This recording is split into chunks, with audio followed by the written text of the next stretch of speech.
Lord, with all my heart, I will worship you. Ang sabi pa doon Lord, have your way in me. Ikaw po ang masunod sa aming mga buhay. Amen po? At bakit po dapat siyang purihin? Ito po ay dahil siya nga po ang lahat ng may lalang ng lahat ng bagay, di po ba?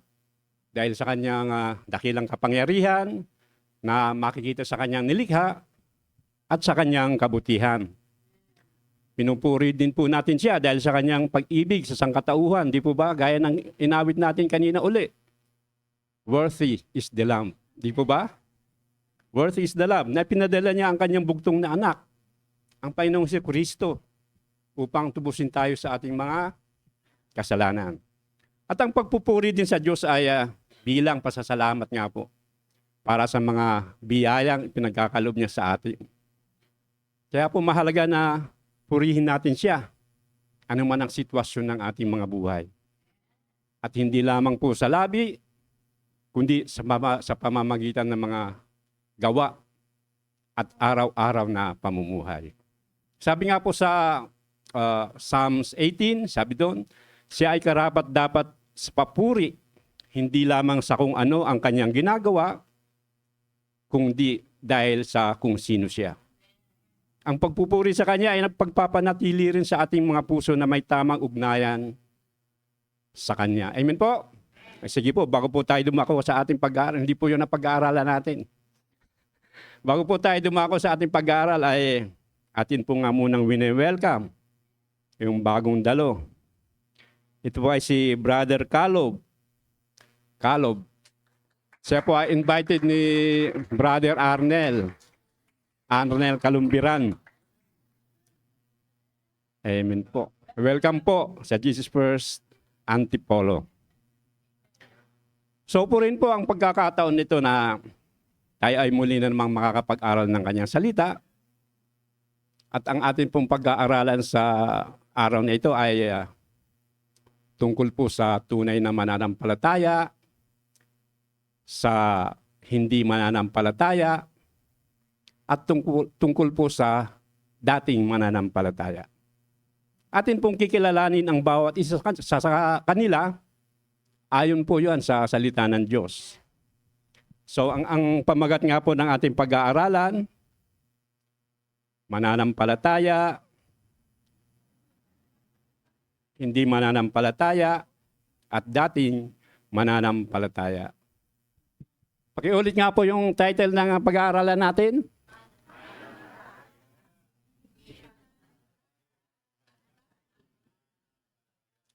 Amen.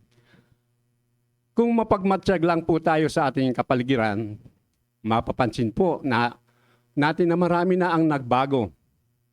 Nag-iiba na po ang kalakaran ng mundo at nag-iiba din ang kultura at mga paniniwala ng tao. Naging high-tech na po ang technology natin ngayon, di po ba?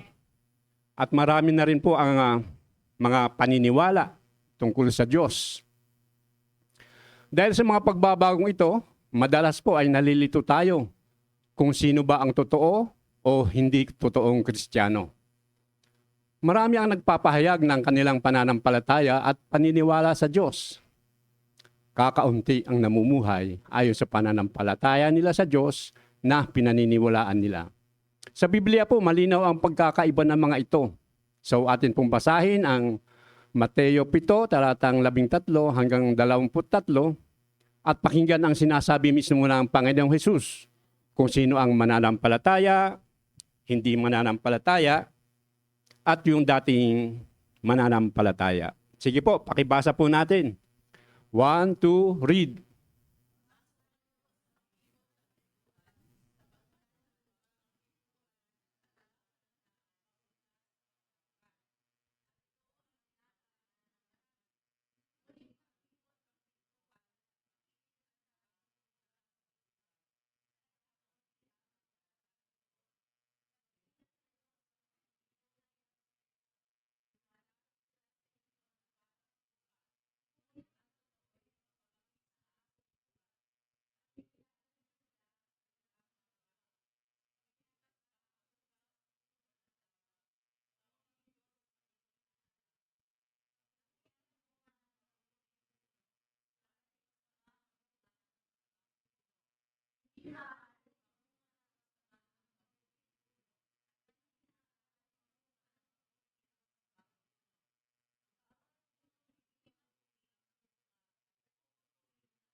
Amen.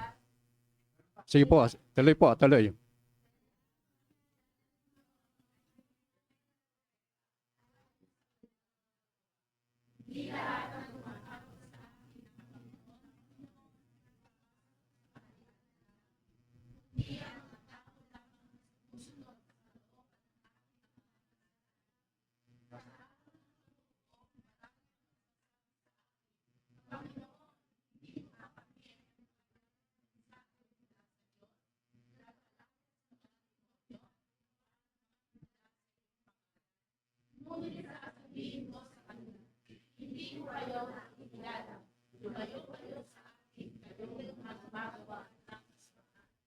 Amen po.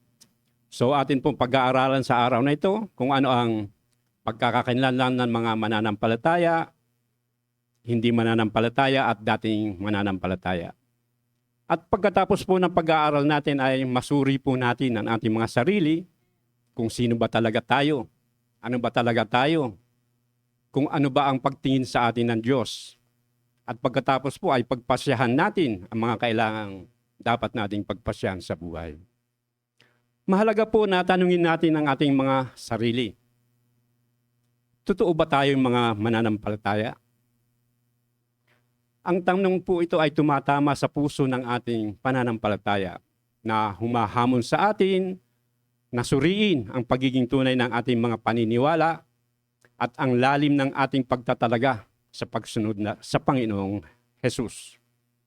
So unahin po muna nating aaralin ang mga hindi mananampalataya. Ano nga ba ang larawan ng mga hindi mananampalataya?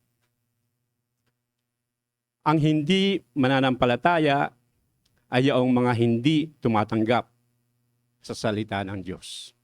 Sila po yung hindi tumatanggap sa salita ng Diyos. Ayaw nilang tanggapin ang salita ng Diyos sapagkat ayaw nilang kilalanin ng Diyos. Malinaw ang sinabi ng mga apostol dito tungkol dito. Hinahadlangan nila ang katotohanan tungkol sa Diyos dahil sa kanilang masamang gawa. Kung babasahin nga lang po natin yung Roma 1:18 hanggang 32, ay ipinapaliwanag po dito ni Apostol Pablo ang walang hanggang kapangyarihan ng Diyos at ang kanyang pagka-Diyos at maliwanag na inihahayag ng mga bagay na ginawa niya. Pero kahit nakilala ng mga tao ang Diyos, ay hindi nila ito pinaparangalan ni pinasasalamatan man. Sa halip ay naghahaka-haka sila ng mga bagay na walang kabuluhan at nadimlaan ang kanilang mga hangal na pag-iisip. Anong ginawa nila? Sumamba sila sa mga Diyos-Diyosan. Sinamba nila ang mga larawan ng taong may kamatayan. Sinamba nila ang mga ibon, ang mga hayop na may 4 na paa, at ang mga nilalang na gumagapang. Sinamba nila pinaglingkuran yung nilalang sa halip na ang lumalang ang siyang dapat papurihan magpakailanman. Tinalikuran po nila ang katotohanan tungkol sa Diyos at pinalitan ng kasinungalingan. Kaya't ano po ang ginawa ng Diyos? Hinayaan na sila ng Diyos sa kanilang maruruming pita hanggang sa magumon sila sa paggawa ng kahalayan sa isa't isa. Ayaw na po makipagtalik ng mga babae sa lalaki. Sa kapwa babae na lamang sila nakikipagtalik. Ganon din ang ginawa ng mga lalaki. Ayaw na nilang makapagtalik sa mga babae, kundi sa kapwa lalaki na rin sila na humaling. At ganon din po, di ba nangyayari ito sa ating panahon? Dumadami nga po eh. Yung mga bakla, hindi naman nanganganak, dumadami. At may mga bansa nga po na ginagawa ng legal yung pagkakasal. Same-sex marriage, di po ba? Ginagawa na nila ito. Pero anong sabi ni Pablo tungkol dito? Sabi dito ni Pablo, kahiya-hiya ang ginagawa nila sa isa't isa. At dahil dito, pinarusaan sila ng Diyos ng nararapat sa kanila. Ito yung nangyari doon sa Sodom and Gomorrah. Sapagkat ayaw nilang kumilala sa Diyos ay hinayaan na nga sila ng Diyos sa kanilang masamang pag-iisip at sa mga hindi tamang asal. Naging alipin sila ng lahat ng uri ng kasamaan, kabuktutan, kasakiman, at masasamang isip. Napuno sila ng pagkainggit. Naging mapagmataas sila, mayayabang, naging suwail sa mga magulang. Walang masasakit sa kapwa. At sila'y napupuot sa Diyos. At bagamat nalalaman nila ang utos ng Diyos na dapat mamatay ang mga gumagawa nito, ay patuloy pa rin po sila sa paggawa ng mga bagay na ito. Kaya, ano ang sabi ni Paul? Hindi nila maiiwasan ang parusa ng Diyos sa kanila. Amen po? At ang dahilan kung bakit tinatanggihan ang salita ng Diyos ay sapagkat inilalantad nito ang mga masasamang gawa ng tao. Ipinapakita nito ang tunay na kalagayan ng tao sa harap ng Diyos. Ito ay nagbibigay liwanag sa isip at damdamin tungkol sa kung ano ang kalooban ng Diyos. Ang salita ng Diyos ay may kapangyarihang magpabago sa tao at maghatid tungo sa buhay. At tayo nga po ang magpapasya sa ating buhay. Kung tayo ay magpapatuloy sa masasamang gawa o magbabago at susunod sa kalooban ng Diyos. At ito nga po ang sinasabi ng Panginoong Hesus. Makipot at makitid ang daan papunta sa buhay. Sige nga po, basahin natin. 1, 2, read.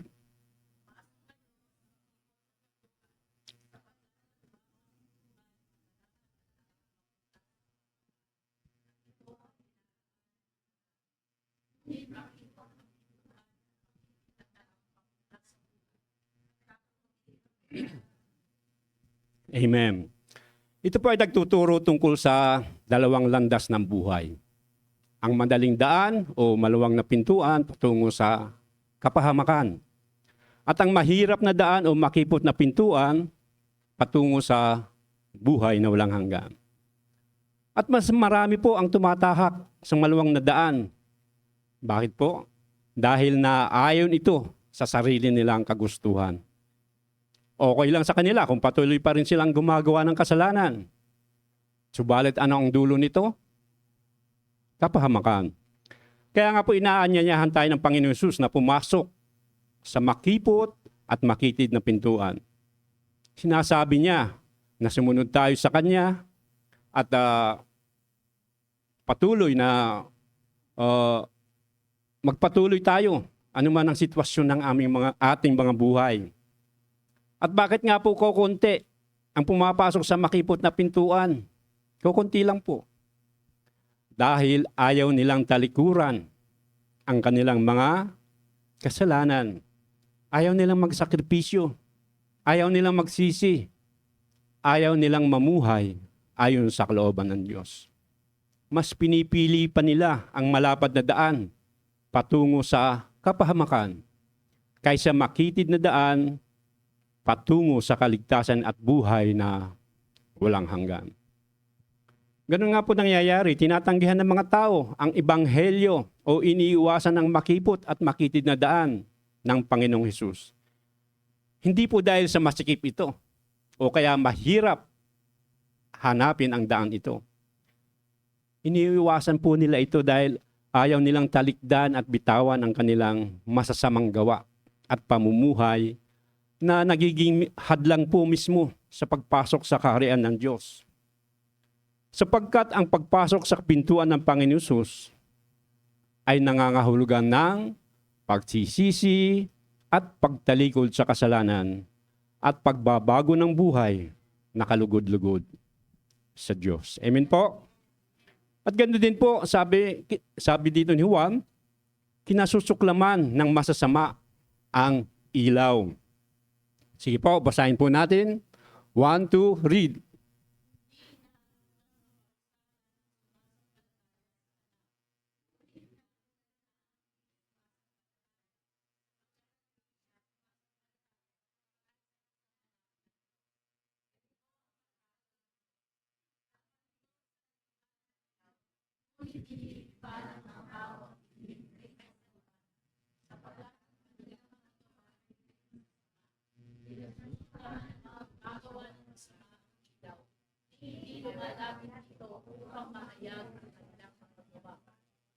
linaw na mamuhay ayon sa katotohanan ay lumalapit sa ilaw upang makalap ay pagsunod sa Diyos. Amen po. So bakit po maraming tao ang ayaw sa Panginoong Hesus? Ayaw sa liwanag ng Ebanghelyo. Ayaw sa liwanag ng Panginoong Hesus. Sinasabi sa Biblia na ang Panginoong Hesus ay ilaw, di ba? Pero marami pa rin tao ang ayaw sa Panginoong Hesus. Bakit po? Dahil sinasabi sa binasa natin na mas iniibig nila ang kadiliman sapagkat ang kanilang ginagawa ay masasama. Ayaw nilang iwanan yung mga ginagawa nilang masama. Kaya ayaw nilang maniwala dahil ayaw nilang magbago. Sinasabi nila na, saka na lang, hindi pa naman darating ang Panginoon. Saka na lang, nag-e-enjoy pa ako sa mga ginagawa kong ito. Ayaw nilang iwanan ang kanilang comfort zone. Ayaw po nilang iwanan, nag-e-enjoy sila. Kaya hindi sila mailigtas ng Diyos sa kabila ng pagnanais niya na iligtas sila dahil mas gusto nila yung mga ginagawa nila. Mas gusto nilang mamasyal pag-araw na linggo kaysa magsimba. Di po ba? Mas gusto nilang hindi magbasa o mag-aral ng salita ng Diyos. Kasi pag natutunan nila yon, ay mapipilitan silang sundin yun.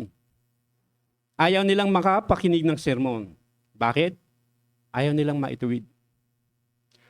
Alam nilang kapag tinanggap nila ang Panginoon Hesus, ay kailangan nilang iwan ang kanilang masasamang ugali, kanilang mga bisyo at kasalanan. Mas gusto nilang gawin ang kanilang hilig, yung hilig ng kanilang mga laman, kaysa sundin ang Diyos. Kaya po sila lumalayo. Kaya po pagkatapos ng mahabang pagliligtas ng Diyos sa bawat yugto ng kasaysayan, mula nga po kina Adan, kina Noe, doon sa Torre ng Babel, kay Abraham, kay Israel, maging sa panahon ng Panginoong Hesus, at maging doon sa pinag-aaralan nating end times. Pag inabutan pa tayo po ng buhay doon, at pag hindi pa rin nailigtas ng Panginoon dyan, sa mga panahon na yan, pag hindi pa tayo nailigtas, ay wala po tayong ibang pupuntahan, kundi sa lawa ng apoy. Kaya nga po lagi tayong binibigyan ng pagkakataon ng Diyos na magsisi, sumunod at manumbalik sa Kanya upang hindi maging final destination natin ang lawa ng apoy. Kaya nga po dapat magkaroon tayo ng desire at tamang pagpapasya na makipag-isa sa ating Panginoong Hesus. Amen po mga kapatid. At pangalawa po, kung ano ang larawan ng hindi mananampalataya, ay ang hindi mananampalataya ay yung mga tumanggap ng salita ng Diyos. Tumanggap na sila. Tumanggap ng salita ng Diyos, ngunit hindi naman ito ipinamumuhay. So yung una po, hindi nila tinanggap ang salita ng Diyos. Di po ba? Yung una, hindi nila tinanggap ang salita ng Diyos. Dito naman ay tumanggap na sila ng salita ng Diyos. Pero hindi naman nila ito pinamumuhay. Hindi nila ito ginagawa. Marami po sa atin ang nagsasabing Kristiyano. Kristiyano tayo. Pero pag sinuri natin ang kanilang pamumuhay at ginagawa, ito po ay malayo sa kanilang sinasabi. Nagpapatuloy pa rin sila sa hilig ng laman, nagpapatuloy pa rin sila sa akit ng sanlibutan. Tinanggap na po nila ang salita ng Diyos, pero hindi nila ito ipinamumuhay. Kaya nga po, kapag ang mga aral ng salita ng Diyos na naririnig o kaya ay malugod pang tinanggap, ngunit hindi naman naisasalin sa gawa at pamumuhay, ito ay nagdudulot lamang ng kalinlangan sa buhay. Hindi tayo nagiging Kristiyano dahil sa mga aral na naririnig natin. Nagiging totoong Kristiyano tayo kapag isinagawa at ipinamuhay natin ang mga aral na ating narinig at tinanggap. Kaya ang totoong napagpapala ay hindi yung mga nakikinig, kundi yung mga sumusunod sa aral na kanilang narinig. Ganon din ang sinasabi ng Biblia, na makikilala ang mga tunay at hindi tunay na Kristiyano sa kanilang mga gawa. Napapansin niyo po ba na pagkatapos nating makarinig ng salita ng Diyos ay madalas ay nagtatanong, di po ba? Napagpala ba tayo? Ganun nga madalas ang tanong, di ba? Napagpala ba tayo? Sasagot naman tayo, Amen. Lakas pa ng Amen. Oo nga, napagpala tayo. Pero mas lalong napagpapala yung mga sumusunod, nakakarinig at sumusunod. Sabi nga po doon sa Lucas na kung saan sinabi ng Panginoon Hesus na higit na mapalad ang mga nakikinig ng salita ng Diyos at tumutupad nito. Ang tunay na pagpapala ay hindi lang po nagmumula sa kaalaman, kundi sa taos-pusong pagsasabuhay ng mga aral. Amen po? At ganun din po sinasabi sa Biblia na makikilala ang tunay na Kristiyano sa kanilang gawa. Sige po, basahin natin ang Mateo 7, 15 hanggang 20. Sige po, basa. 1, 2, read.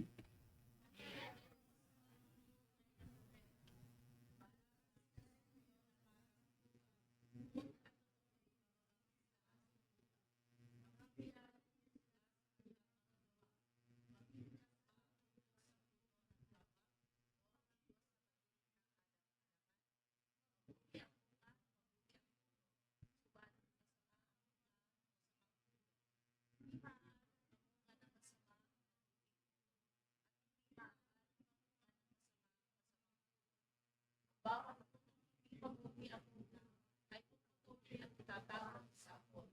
Kaya makilala niyo ang mga hindi tunay na propeta ayon sa kanilang mga. Yan. Paano daw makikilala ang mga totoo at sa hindi? Ayon sa kanilang gawa. Makakilala ninyo sila sa kanilang mga gawa. Ito po ay hindi lamang babala laban sa mga huwad na propeta, kundi paalaala din po sa atin na ang tunay na mananampalataya ay namumunga ng mabuting gawa. Ang paalala po ng Panginoong Hesus na hindi po sapat ang anyo ng kabanalan sa panlabas. Maraming nagpapaanggap na mabuti, ngunit ang totoo'y nagsasamantala sila. Naglilihim ng kasamaan. Madalas po kasi tayong naaakit sa matatamis na salita o yung magagandang anyo, di po ba? Yung magagandang anyong panlabas. Ngunit ang tunay na kabanalan ay nasusukat sa gawa. Sa pagiging matapat, mapagkumbaba, mapagmahal, lalo na po sa panahon na hindi nakikita ng iba. Ang ugali, salita at desisyon ng isang tao ay salamin po ng kanyang puso. Kung ang puso ay puno ng pag-ibig sa Diyos, ano ang bunga nito? Ang bunga nito ay kabutihan. Ngunit kung ang puso ay puno ng kasakiman, ang bunga nito ay kasamaan. Kaya nga po bilang mga tunay na mananampalataya ay mamuhay tayo ayon sa halimbawa ng Panginoong Hesus. Mapagkumbaba, maawain, mapagmahal, at handang magsakripisyo. Kaya ano pa mo sabi dito? Kaya nga po sa araw ng paghukom ay hindi lahat kikilalanin ng Panginoon. Sabi niya sa Matthew 7, 21-23. Sige po, basahin natin. 1, 2, read.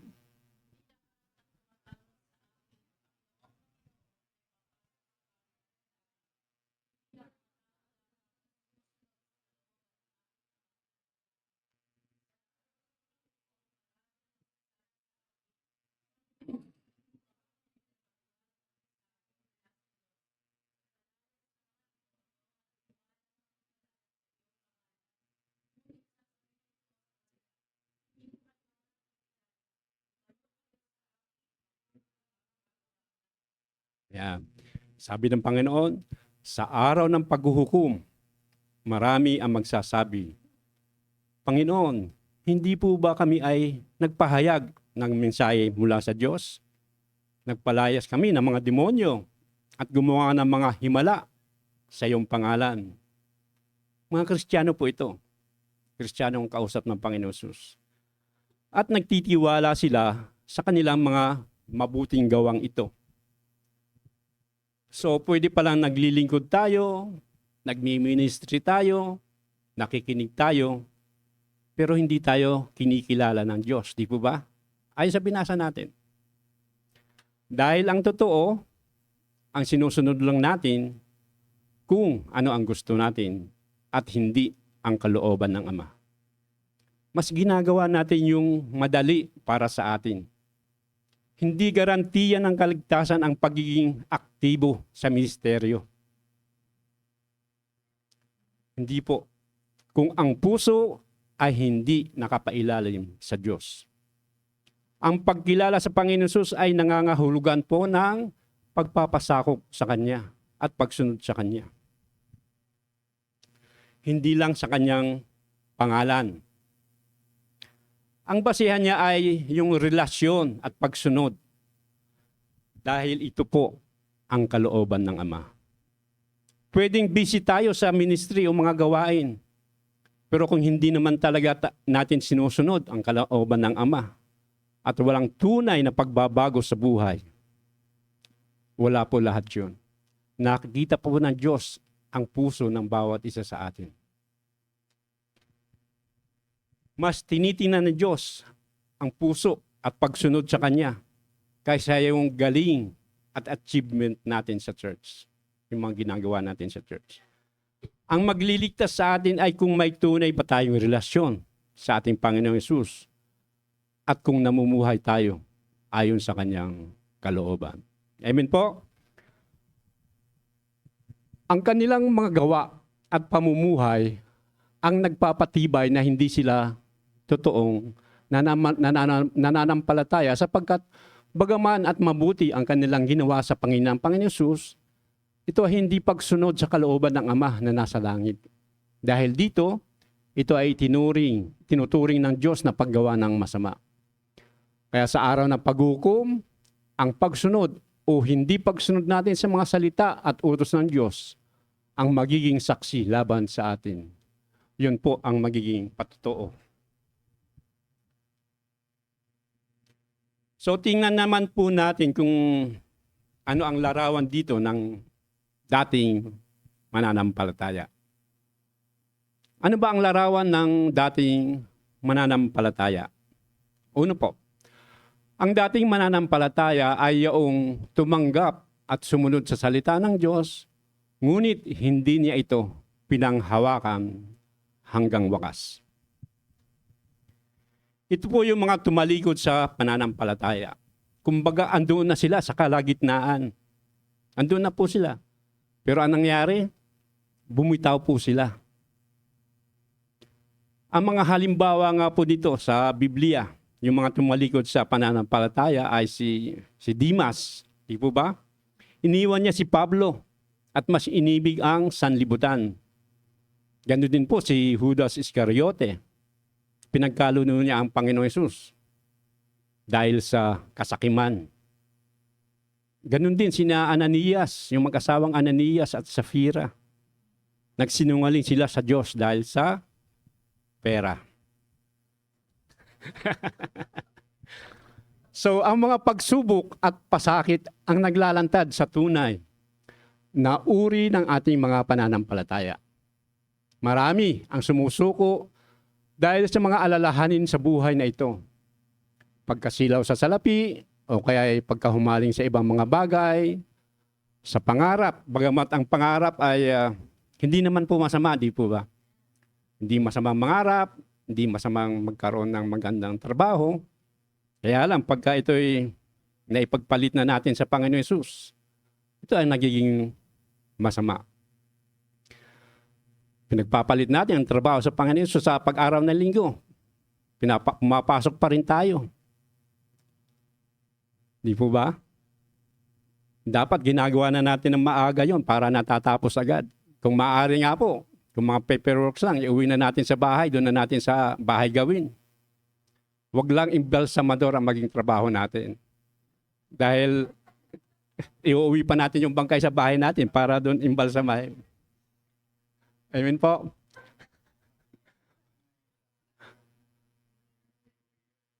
Yung kawalan ng hustisya, pag-uusig o kaya ay panganib. Dahil sa mga ito, nawawalan ng kabuluhan ang salita ng Diyos sa kanilang buhay. Kapag sumuko tayo, hindi na natin mararanasan ang mamunga at lumago sa ating pananampalataya. Sa halip, ito ang simula ng pagkabansot at sa kalaunan ay pagtalikod sa Diyos. Ang pagtalikod ay hindi biglaang nangyayari. Ito ay resulta ng mga naunang mga pagpapasya at panlalamig sa pananampalataya sa Diyos.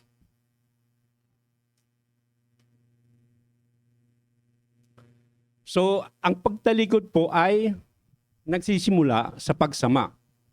Ayon po dito sa Hebreo 3, talatang 12 hanggang 19, basahin po natin. 1, 2, read.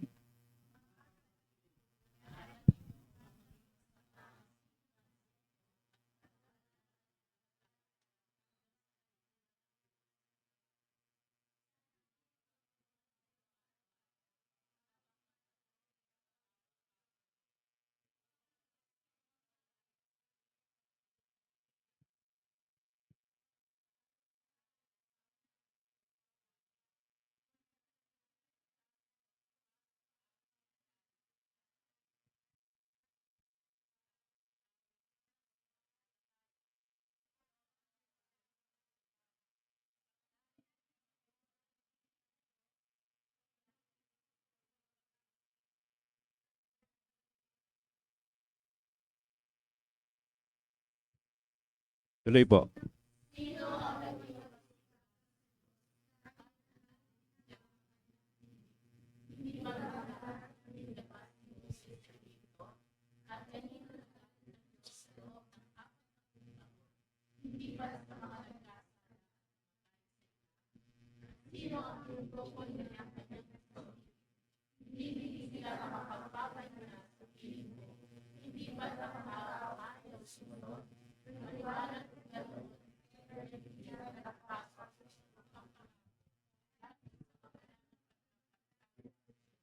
Ayan, sabi po dito, ingatan ninyo na huwag maging masama ang sinuman sa inyo. Bakit po? Sapagkat kapag sumama ang isang tao, mawawalan siya ng pananampalataya hanggang sa talikuran niya ang Diyos na buhay. Ang pagtalikod po ay hindi agad-agad. Hindi po yung bigla, yung instant. May proseso po. Una, magiging masama muna ang tao. Pagkatapos, manlalamig siya. Maglalamig siya sa pananampalataya. Pagkatapos, tatalikod na siya sa Diyos. Kaya nga po ingatan natin ang galit, mga tampuhan, huwag tayo mga pusong mamon, pagsiselos sa mga kapatid. Dahil minsan po, ito ay ugat. Ito ang ugat para tumalikod sa Diyos. At sabi dito sa halip, magtulungan kayo araw-araw. Manatiling matatag sa pananampalataya hanggang wakas. Sinasabi nga sa kasulatan na kapag narinig ninyo ang tinig ng Diyos, huwag ninyong patigasin ang inyong puso. Kapag narinig na natin ang mga tamang aral, ang salita ng Diyos, tanggapin po natin ito ng buong puso at ipamuhay. Sabi sa verse 16, sino ang naghimagsik laban sa Diyos? Kahit na narinig na nila ang kanyang tinig. Kahit na narinig nila ang tinig ng Diyos. Ang tinutukoy po dito yung mga Israelita na inilabas ni Moses doon sa Ehipto. Nakita na nila ang kapangyarihan ng Diyos. Nakita nila kung paanong nahati ang pulang dagat para makatawid sila. At habang naglalakbay sila sa disyerto, pinapaulanan sila ng mana para pagkain nila. Narinig nila ang tinig ng Diyos sa ulap. Pinangungunahan sila ng Panginoon kapag gabi sa pamamagitan ng apoy na parang haligi. Ganun din pag-araw habang naglalakbay sila. Sa pamamagitan din ng ulap na parang haligi rin. Pero sa kabila po nung ginagawa ng Diyos ay naghimagsik pa rin sila. Hindi pa rin sila nakontento. Patuloy silang nagre-reklamo. Reklamador po ang mga Israelita. Sabi nila, buti pa nung nasa Ehipto kami, nakakakain kami ng karne. Buti pang mamatay na kami dito sa ilang, sabing ganon. Mas gusto pa nilang maging alipin dahil lang sa karne. Di po ba? Anong gusto nila eh. Kaya anong sabi ng Panginoon? Hindi sila makakapagpahinga sa piling ko. Malinaw po na hindi sila nakapasok sa lupang ipinangako dahil sa kawalan nila ng pananampalataya sa Diyos. So hindi paganap ang mga gawa sa Panginoon ng Diyos. Sabi dito sa Pahayag 1:1-6. Basahin po natin. 1, 2, read.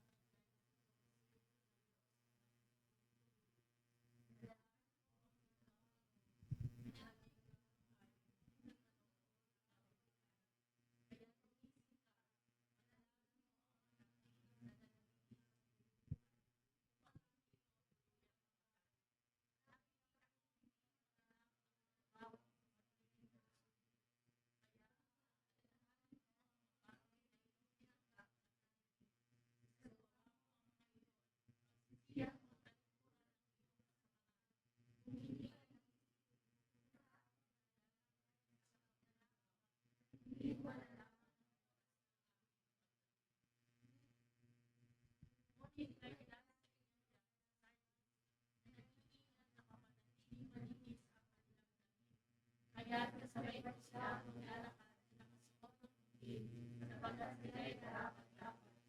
Ang magkatagumpay ay magkaramit ng puti, at hindi ko kailanman aalis sa aklat ng buhay ang kanilang pangalan. Pinarayan ko siya sa harap ng aking ama at kanilang mga kapatid. Ang lahat ng hindi ay makinig sa sinasabi ng Espiritu sa mga iglesia. Yan, sabi po ng Panginoon sa iglesia ng Sardis, ano sabi? Nalalaman ko ang ginagawa mo. Ipinapalagay kang buhay, ngunit ang totoo, ikaw ay patay. May reputasyon po ang iglesia ng Sardis na sila ay buhay na buhay, ngunit sa mata ng Diyos, sila ay patay. Bakit po? Dahil sila ay nagkukunwari o may anyo ng kabanalan, ngunit walang gawa at tunay na relasyon sa Diyos. Sila ay aktibo at kilalang masigalang iglesia sa panlabas na anyo. Ngunit sa paningin ng Diyos, sila ay patay dahil wala nang tunay na espiritual na buhay. Wala na ang tunay na relasyon sa Diyos. At wala na po ang kapangyarihan at ang kanilang pananampalataya. Wala nang kapangyarihan ang kanilang pananampalataya. Kaya pinaalalahanan sila ng Panginoon na magising sa kanilang espiritual na pagkakahimbing. Kailangan nilang balikan ang mga aral na kanilang narinig at tinanggap noon upang hindi tuluyang mamatay ang kanilang pananampalataya. Dahil ang babala ng Panginoon ay darating siya ng biglaan at hindi inaasahan gaya ng isang magnanakaw upang hatulan sila. At ang isasama lang niya ay yung mga natirang tapat na patuloy na sumusunod sa kalooban niya. Sila ay gagantimpalaan at makakasama ng Panginoon Jesus sa walang hanggan.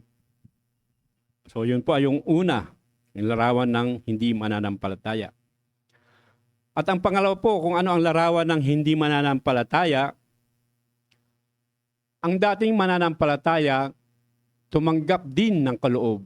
Ngunit isinalaula ang mga ito. Tumanggap din po sila ng mga kaloob.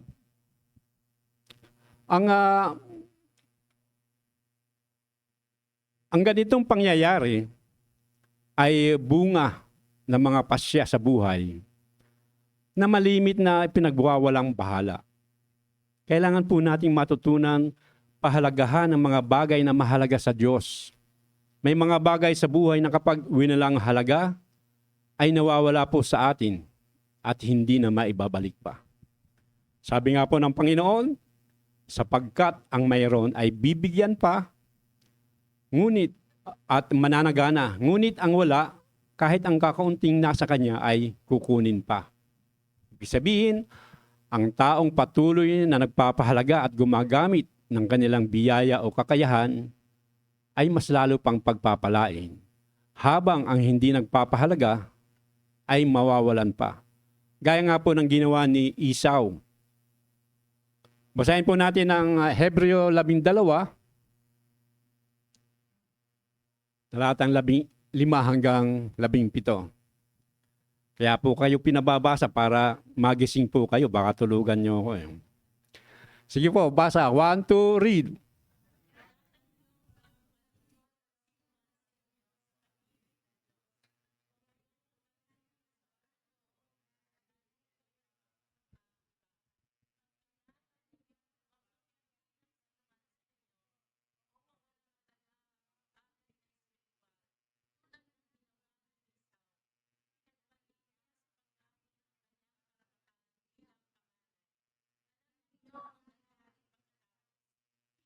Kaya ang kanyang ama dapat sa akin. Ngunit ito ay ginanyan sapagkat hindi niya mababago ang kanyang ginawa. Naman ang kanyang isa. So ayan po, sabi na may akda ng Hebreo, na pag-ingatan ninyo na huwag tumalikod ang sino man sa inyo sa pag-ibig ng Diyos.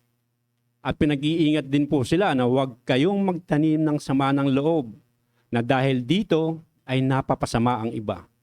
Pag-ingatan ninyo, huwag makiapid o pawalang halaga ang mga bagay na espiritual tulad ng ginawa ni Esau. So ano ba ang ginawa ni Esau? Ipinagpalit nga po niya ang kanyang pagkapanganay, yung birthright. Pinagpalit niya po yun doon sa isang bangkok ng sitaw. Nilaga. Bakit niya nagawa yun? Bakit?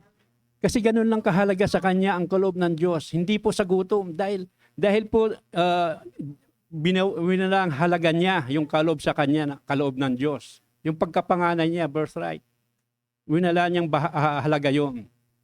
Hindi naman siya mamamatay sa gutom, di po ba? Hindi siya pwede naman siya magluto eh. Pero hindi sa gutom, kundi wala nga siyang pagpapahalaga sa bagay na pinahalaga ng Diyos. Kaya nga po pag-ingatan natin ang mga pinahalaga ng Diyos sapagkat hindi na natin po maibabalik pag ginawa natin ang ganon. Kaya may mga bagay na dumadaan sa buhay natin na hindi natin pinapansin, pinapawalang halaga, na kahit lumuha pa tayo ng isang drum, hindi na po ito maibabalik. Kaya nga po pag-ingatan natin ang pinahalaga ng Diyos, yung mga kaloob na ibinibigay sa atin. Ang ganitong kalagayan po ay napaka mapanganib. Sapagkat tinawid na nila ang mga hangganang itinakda ng Diyos. Dahil dito, hindi na sila maaaring panumbalikin pa. Ganun din po ang sinasabi dito sa Hebreo 6, 4 hanggang 12. Sige po, basahin natin. 1, 2, read.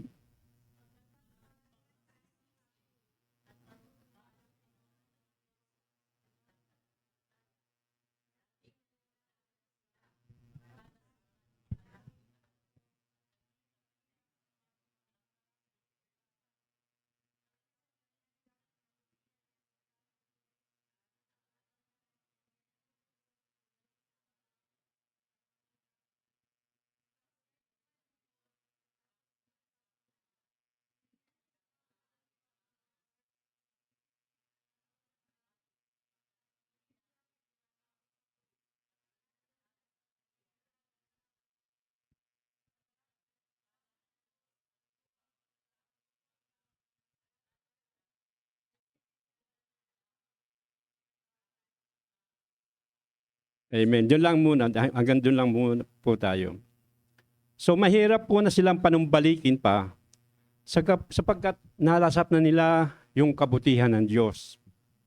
Naranasan na nila ang kapangyarihan ng Diyos, naliwanagan na sila, nakalasap na sila ng makalangit na kaloob, tumanggap na po sila ng banal na Espiritu, nakalasap ng kabutihan ng salita ng Diyos, nakadama ng kapangyarihan ng Diyos na lubusang mahayag sa panahong darating. Yung mga pinag-aaral nga natin po sa end times. At kapag tumalikod pa sila, ay hindi na po sila maaari pang maakay sa pagsisisi at mapanumbalik. Bakit po? Sapagkat muli nilang ipinapako sa krus at inilalantad sa kahiyan ang anak ng Diyos. Paano nila inilalantad sa kahiyan ang Panginoon Hesus? Kasi naging unbeliever uli sila eh. Tumalikod na sila, di po ba? Bumabalik sila sa dati, sa paggawa ng masama.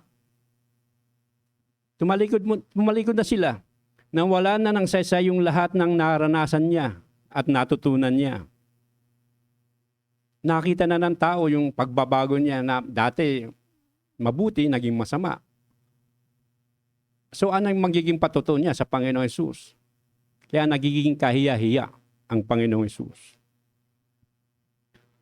Ang mga sinusulatan po dito ay yung mga Hebreo na kung saan nga po ay nakakaranas sila ng matinding pag-uusig dahil sa kanilang pananampalataya. Kaya pinaalanan sila ng may akda na pag-ingatan nila ang kanilang pananampalataya. Huwag nilang hayaang baliwalain yung mga itinakda ng Diyos sa kanilang buhay. Sa halip, pagsikapan nila yung mga kaloob na ibinigay sa kanila ng Diyos. So ano po ang mangyayari sa kanilang pagtalikod? Sabi sa verse 8, subalit kung mga damo at halamang matitinig ang tumubo doon, walang kabuluhan ang lupang yun. At ito ay nanganganib pang sumpain ng Diyos. Ito ay tutupukin sa apoy. Kaya po ang naghihintay sa taong tumalikod ay kapahamakan. Nakakapangilabot po ito lalo na doon sa mga hindi nagsiseryoso sa kanilang buhay pananampalataya. Huwag po tayong maging kampante na lang. Umaattend naman ako tuwing linggo. Okay na ako doon. At madalas po ay nangyayari ito sa mga Kristiyanong naglilingkod. Hindi na nila masyadong pinahalagahan kung nakakalugod ba sa Diyos ang ginagawa nila. Parang nangyayari, obligasyon na lang. Hindi na sila naghahanap kung ano pa ang dapat gawin para mas mapabuti at mapaganda pa ang kanilang ginagawa. Satisfied na sila doon. Kaya po ang nangyayari, hindi sila umuunlad o lumalago sa pananampalataya. Dumarating ang panahon na nababurn out na sila. Nagsasawa na sila sa kanilang ginagawa. Isa po itong danger kung bakit tumatalikod. Tumatalikod pa sila sa pananampalataya. So nakita na po natin yung mga hindi mananampalataya. Hindi nila pinag-ingatan yung mga salitang natanggap nila at maging yung mga kaloob na ibinigay sa kanila ng Diyos. Sinalaula nila yun. So ano naman po ang larawan ng mga nananampalataya?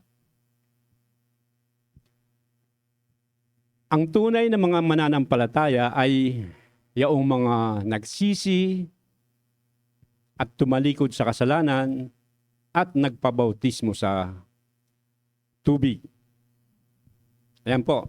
Ayon po sa Gawa 2:37 hanggang 42. Basahin po natin. 1, 2, read.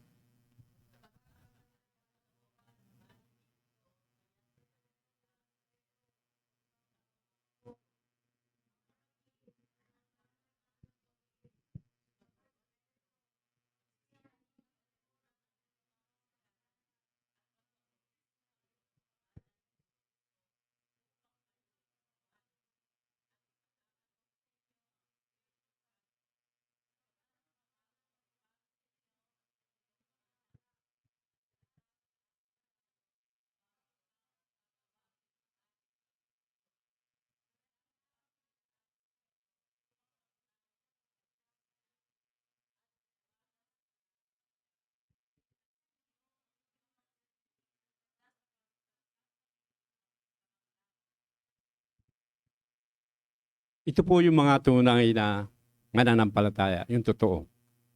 Yung nagsisisi at tumatalikod sa kasalanan at nagpapabautismo sa tubig.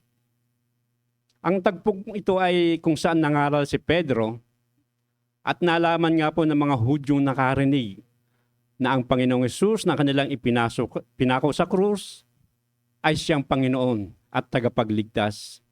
Kaya nga po nabagbag ang kanilang kalooban.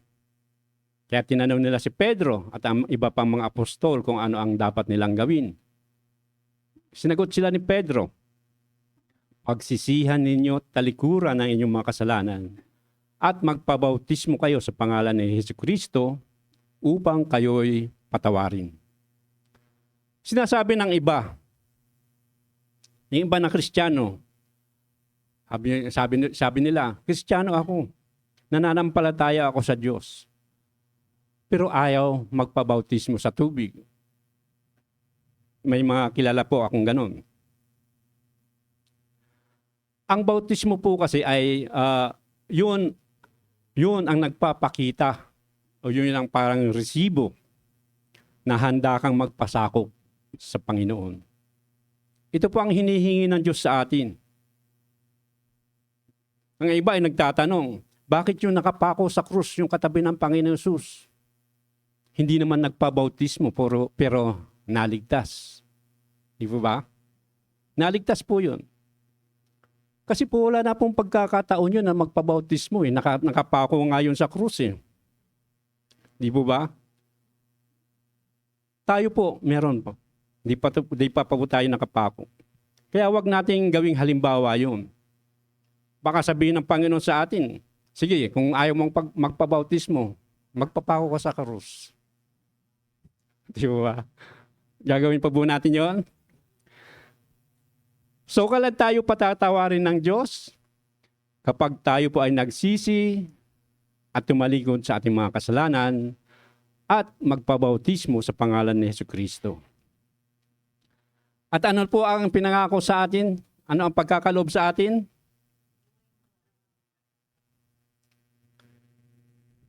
Hindi po. Pagkakaloob sa atin yung banal na Espiritu ayon sa kasunod doon. Yung pagkakaloob sa inyo ang Espiritu Santo sapagkat ito ay pangako. Pangako niya sa bawat taong tatawagin ng ating Panginoon Hesus. Nais ng Diyos na ipagkaloob sa bawat isa sa atin yung banal na Espiritu. Kasi yun po ang pangako niya. After na tayo ay nagsisi, tumalikod sa ating kasalanan at nagpabautismo sa tubig, ipagkakalob niya yung banal na Espiritu sa atin. Pangako niya po yun eh. Kaya lang ang iba po ay hindi maranasan ang banal na Espiritu. Bakit po?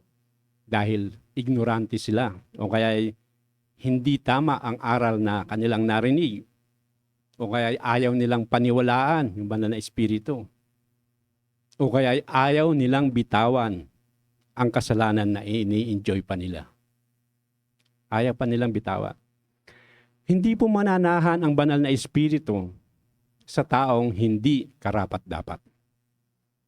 So ito po yung mga mananampalataya, yung mga tunay na mananampalataya, yung nagsisi, tumalikod sa kasalanan, at nagpabautismo sa tubig at natatanggap dapat ang banal na Espiritu. At pangalawa po, kung ano ang larawan ng mananampalataya, yung tunay na mananampalataya, ang tunay na mananampalataya ay yung mga sumusunod sa salita ng Diyos at pinapatibayan ito ng kanilang pamumuhay.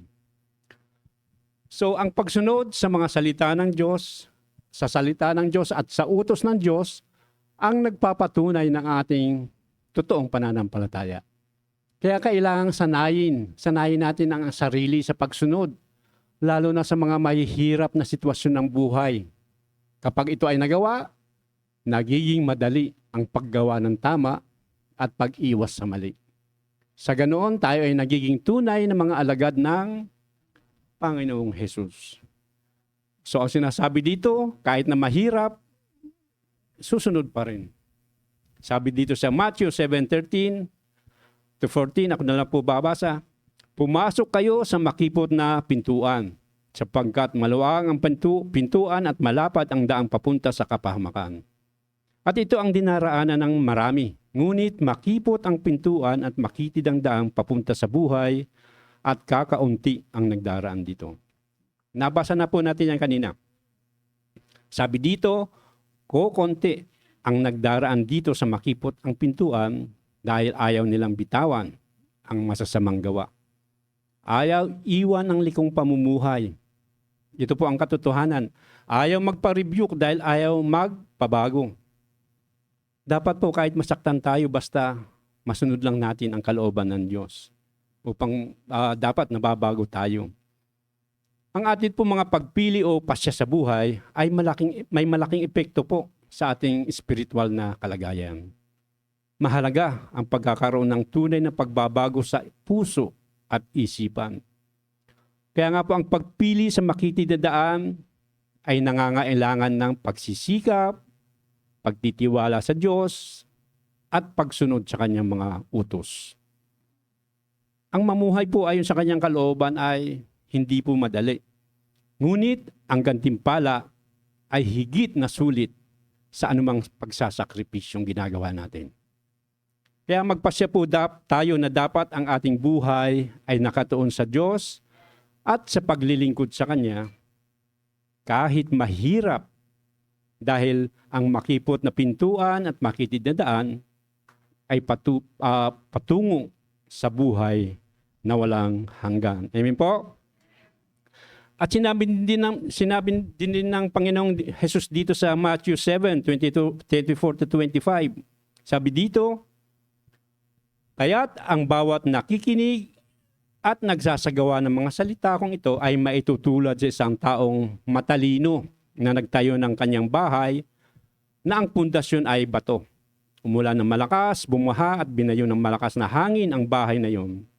Ngunit hindi nagiba sapagkat nakatayo yun sa bato. So bakit po inihahalin tulad ang nakikinig at nagsasagawa ng mga salita ng Diyos sa isang taong matalino? Kasi po alam niya kung saan itatayo ang bahay niya. Kung paano titibay, kung saan lugar dapat itayo yung pundasyon. Sabi dito, sa pundasyon na bato. Kaya kahit umulan ng malakas, bumaha at binayo ng malakas na hangin ang bahay na yon, ngunit hindi nagiba sapagkat nakatayo yun sa bato. Alam niya po ang salita ng Diyos. Napatunayan niya na matibay dito, matibay ang salita ng Diyos kung ito ay susundin mo. Ganun po kasi ang nangyayari sa maraming Kristiyano. Kung saan sila masaya, andun sila. Hindi na sila nagsusumikap na tuntunin pa ang salita ng Diyos kung ano ang kalooban niya. Bakit po? Kasi hindi nila alam ang salita ng Diyos. At kung alam man nila ito ay hindi nila ito ipinamumuhay. Kaya nga po sabi dito, matalino ang nakikinig at nagsasagawa ng salita ng Diyos. Sapagkat dumating man ang mga pagsubok, dumating ang mga kasakitan, karamdaman, siya ay nagiging matatag. Matatag po.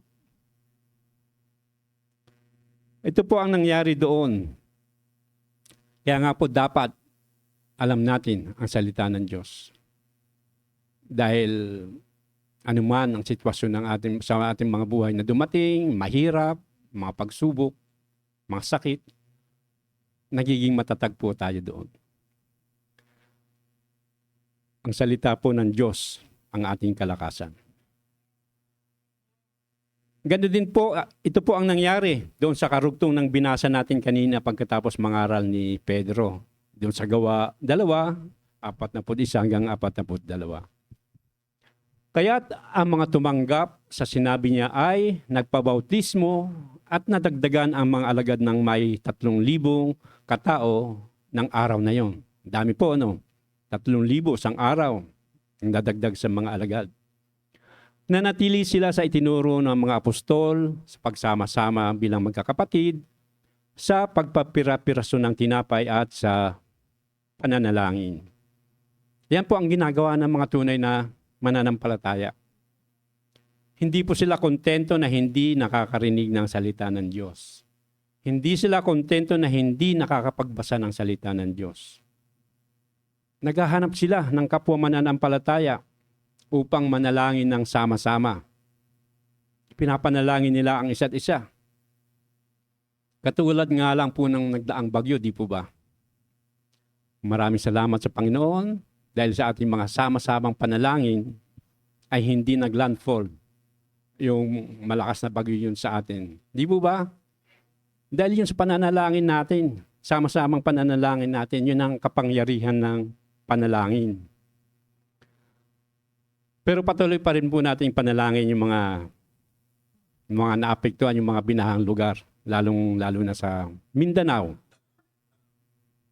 Ingatan pa rin sila ng Panginoon. Kaya po dapat patuloy tayong nakikilahok sa ating mga gawain, sa ating mga Bible studies. Ang dami na po nating Bible studies. Nagsasama-sama sila sa pagpipira-piraso ng tinapay. Kina Brother Arnel po, hindi lang tinapay. May pansit pa, may juice pa. Kompleto. Di po ba? So yan po ang tunay ng mga mananampalataya. Hinahanap nila kung saan sila lalago at mababago ng Panginoon. Amen po mga kapatid. At pangatlo po kung anong larawan ng tunay na mananampalataya, dito tayo magtatapos siguro. Ang tunay na mananampalataya ay maaaring mabigo o bumagsak. Subalit nagtsatsaga pa rin itong sumunod sa Diyos hanggang wakas. Bumabangon uli kahit nadapa na. Di po ba? Ayon dito sa Pahayag 3:16. Binasa na po rin natin yan kanina.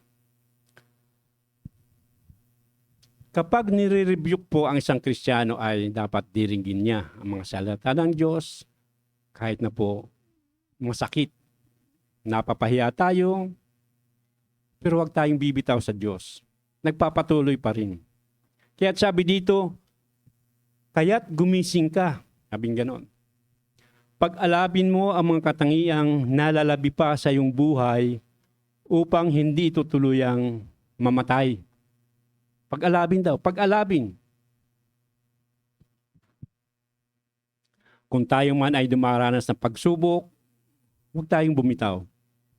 Alalahanin po natin yung mga aral na ating tinanggap at narinig.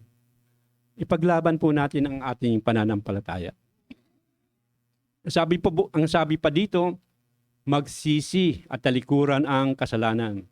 Bumalik sa Diyos sa halip na magmukmok at magdamdam. Di po ba? Bumalik tayo sa Diyos at buong puso niya tayong tatanggapin. Dahil ayaw niya ang sinuman sa atin ang mapahamak. Kung naalala niyo po nung itatuan ni Pedro ang tatlong beses ang Panginoong Hesus. At ganoon din, si Judas Iscariote na ipinagpalit niya ang Panginoon sa halagang 30 pilak. Di ba? Pareho nilang tinatuwa ang Panginoon. Pero magkaiba ang tugon nila. Magkaiba po ang tugon nila. Si Pedro ay nagpatuloy, nagsisi siya, at nakabalik siya sa Panginoon. Di po ba? Samantalang si Judas ay nalungkot siya sa nangyari, pero anong ginawa niya? Nagpakamatay siya, nagbigti siya. Kagustuhan ba ng Diyos na yung nangyari sa kanya? Hindi po. Sinasabi po kasi ng ibang mangangaral na itinakda daw yung na si Judas ay mamatay. Hindi po tinakda. Malinaw po ang sinasabi ng Biblia na paulit-ulit siyang inaabot ng Panginoong Hesus. Binibigyan siya ng chance. Doon po sa Last Supper, sabi ng Panginoon, ang sino mang magsawsaw ng tinapay sa kopang ito, siyang magkakanulo sa akin. Doon pa lang inuusig na siya ng Panginoon para bang kinokonsensya na siya na wag gawin yun, di po ba? Ganon din dun sa Garden of Gethsemane, nung huhulihin na, dadakpin na ang Panginoong Yesus. Ano sabi ng Panginoon? Gawin mo na ang dapat gawin. Binibigyan pa rin siya ng chance para huwag siyang ituro. Huwag siyang ipagkanulo.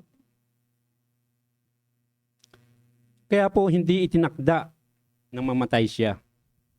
Nagpakamatay po si Judas dahil yun ang pasya niya. Pareho pong nagkamali sina Pedro at Judas, pero magkaiba ang pasya nila, di po ba? Si Pedro nagsisi, bumalik at nagpatuloy, samantalang si Judas hindi nagsisi, hindi bumalik at nagpatiwakal. Kaya po kapag nagkakamali tayo, maaari tayong bumalik sa Diyos. Magsisi, tumalikod sa kasalanan, at patuloy niya at buong puso niya tayong tatanggapin pag tayo bumalik sa Kanya. Alalahanin po natin yung mga aral na natanggap at narinig natin at pag-alabing muli ang ating pananampalataya. Amen po mga kapatid. At sa atin pong pagtatapos, tayo ay nabubuhay sa mundong magulo at nakakalito. Marami ang nalilinlang dahil sa kaya nilang ipahayag ang kanilang pananampalataya ay ipinapalagay na natutunan na nila ang mga bagay na hindi naman nila ginagawa. Ito ay pag-aakala na dahil kaya nating sabihin ang mga bagay ay ipinapalagay na ganun nga tayo. Gayunpaman, hindi ito naangkop sa totoong Kristyanismo na kung saan ang Diyos ang siyang tunay na nakakaalam ng mga lihim ng ating mga puso. At nawa po, mahamon tayo ngayon na lumapit sa Diyos ng may buong katapatan. Kung tayo ay nananampalataya, magsisi at magpabautismo sa tubig.